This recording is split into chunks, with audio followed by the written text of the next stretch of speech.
Shalom semuanya, happy Sunday. So, di bulan yang baru nih, tanggal 2 Maret 2025, kita bakal mengawali dengan renungan pagi yang akan dibawakan oleh aku. Dan renungan pada pagi hari ini memiliki tema atau judul yaitu mengampuni dengan bijak. So, sebelum kita masuk ke dalam renungan kita, aku mau awali dengan berdoa. Mari kita lipat tangan, kita tutup mata. Ya Bapak, terima kasih atas berkat pada hari ini Tuhan, sehingga kami bisa bangun dari tidur kami semalam, dan kami bisa menghirup udara yang segar Tuhan. Dan juga sebentar kami akan mendengarkan renungan pagi Tuhan yang akan disampaikan oleh aku. Kau berkati agar kiranya apa yang nanti aku sampaikan tuh bisa sesuai dengan kehendak-Mu dan itu sesuai dengan apa yang Kau sampaikan kepada teman-teman semuanya Tuhan. Engkau berkati, berikanlah hikmat, kebijakan hanya daripada-Mu saja Tuhan, dalam nama Yesus, haleluya. Amin. Oke, so untuk mengawali renungan pada pagi hari ini, aku ingin kita semua buka Alkitab dan kita membuka pada Amsal 19 ayat 11. Oh ya, aku bacain ya. Amsal 19 ayat 11 yang berbunyi, akal budi membuat seseorang panjang sabar, dan orang itu dipuji karena memaafkan pelanggaran. Ya, jadi tadi kan di awal kata ayat yang kita baca itu kan ada kalimat akal budi. Nah, sebenarnya apa sih akal budi sendiri tuh? Akal budi itu kebijaksanaan atau pertimbangan yang bijak. Sama seperti judulku tadi itu, yaitu mengampuni dengan bijakan. Nah, misal nih, kalau ada kita sebagai manusia itu kan pasti memiliki konflik kan guys, entah sama siapapun, entah sama saudara, teman, ataupun orang tua. Nah, seharusnya kalau misal ada yang kayak gitu, ataupun bahkan ada yang benci sama kita nih, seharusnya sikap kita itu bukannya malah kayak diem aja, tapi seharusnya sikap kita tuh tetap aktif. Aktif dalam hal apa? Aktif dalam hal mengasihi. Karena kita juga udah diajarin sama Tuhan kita sendiri untuk mengasihi sesama ataupun siapapun itu kan.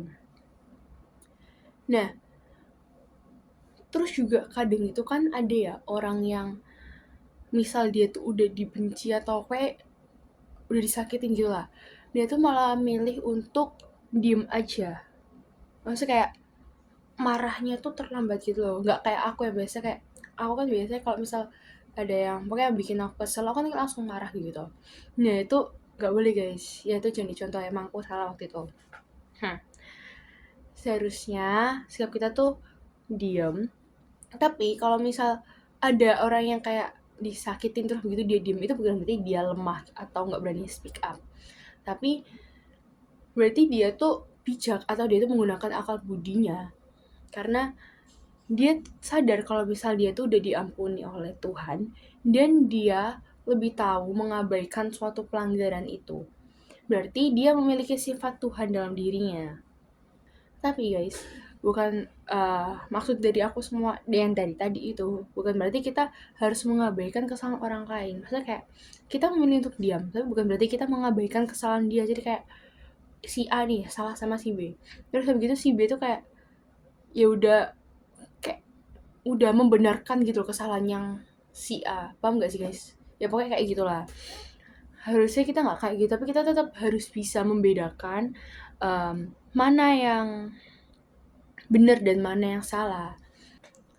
Terus seringkali juga ya guys ya, kadang misal nih ada yang ada orang yang memaafkan seseorang, terus habis itu di belakang tuh masih marah gitu loh. Jadi kayak di depan tuh kayak mengampuni, tapi dalam hati itu sebenarnya masih marah. Atau bahkan itu ada yang kayak ya udah aku mengampuni kamu, terus habis itu dalam hati tuh bilang biar nanti Tuhan yang bales. Masa kayak ya udahlah ampuni saja dia Tuhan, nanti biar engkau yang balas Tuhan. Nah itu berarti kayak kita tuh masih memiliki sifat apa ya, dendam gitu istilahnya gak sih? Jadi kayak harusnya kalau kita mengampuni ya, benar-benar mengampuni, ya udah kita mengampuni dan kita mengasihi dia, bukannya malah kita menuntut balasan dari Tuhan untuk menyatakan kalau dia tuh salah. Tapi atau gak gitu juga kadang tuh kita tuh kayak nyari cara atau solusi biar kita tuh ngasih tahu kalau misalnya dia tuh salah dan kita tuh bener. Jadi kayak validasi gitu loh guys. Seharusnya tuh nggak boleh. Nah, seharusnya yang kita lakukan itu ya, kalau misalnya kita udah mengampuni seseorang atau orang lain, ya kita tetap harus melupakan kesalahan dia. Tapi kita tetap harus pengen kayak memiliki keinginan untuk dia tuh bertumbuh, bukannya mendapat balasan dari kesalahannya itu sendiri seperti yang aku omongin tadi. Dan kita sebagai orang yang bijak seharusnya kita tuh nggak buru-buru dalam emosi. Jadi kayak kita nggak buru-buru marah gitu loh. Tapi kita tuh harusnya bakal ngasih waktu untuk kita nurunin emosi kita, mas kayak menang diri dulu. Dan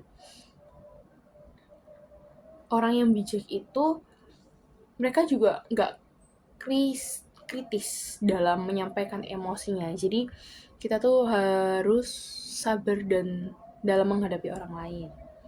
Dan juga di sini mungkin banyak yang nanya gitu kayak kenapa kita harus mengampuni gitu. Nah, jawaban yang pertama, kenapa kita harus mengampuni? Yang pertama, karena pengampunan itu adalah perintah Tuhan.